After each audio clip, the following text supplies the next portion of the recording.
ఇడ్లీ దోశల్లోకి చట్నీ, సాంబార్ ఇలా కాకుండా కొంచెం అల్లం, టమోటాలు, పండు మిర్చితో చేసే అల్లం పచ్చడి ఎప్పుడైనా ట్రై చేశారా? ఈ అల్లం పచ్చడి ఎలా చేయాలో చూద్దామా? దీనికి కావాల్సినవి టమోటాలు, పండు మిర్చి కొన్ని, కొంచెం అల్లం ముక్క అంతే.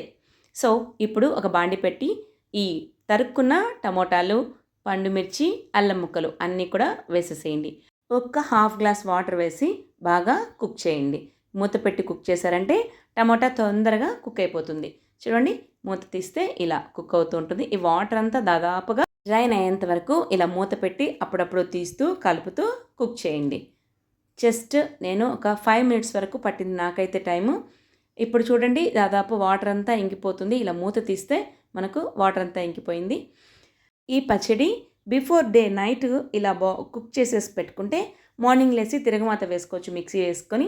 లేదు నైటే మిక్సీ వేసేసుకొని మార్నింగ్ లేసి పోపు వేసుకున్నా కూడా రెడీ అయిపోతుంది. 2 డేస్ నిల్వ ఉంటుంది. ఈ పచ్చడికి నేను పెద్ద ఫ్యాన్ అనమాట. సో కొంచెం తినేదాన్ని కూడా, ఇడ్లీకి ఎక్కువగా ఇష్టపడి తినేదాన్ని. దీనికి కారణం మా మమ్మీ అండి. ఊరి నుంచి వచ్చింది, చూపిస్తాను చూడండి. అదండి, మా మదర్ ఊరి నుంచి వచ్చిందంటే మా లక్కీకి చాలా పండగ అనమాట. రకరకాలు చేసి పెడుతుంది. అమ్మమ్మ వస్తే పండగే పండగ. నెక్స్ట్ పచ్చడిలోకి వెళ్ళిపోదాం.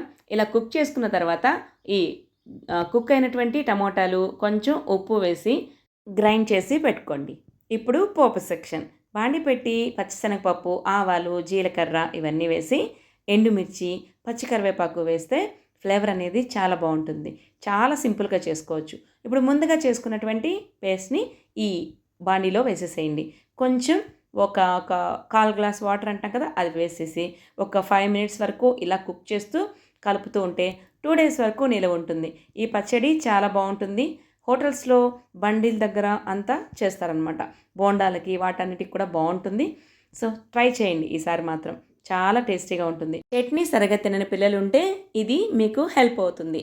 మన ముదిరెడ్డి సరీస్ కిచెన్ని ఫస్ట్ టైం చూస్తున్నట్టయితే సబ్స్క్రైబ్ చేసుకుని మీ ఫ్రెండ్స్ అండ్ ఫ్యామిలీ మెంబర్స్కి షేర్ చేయండి.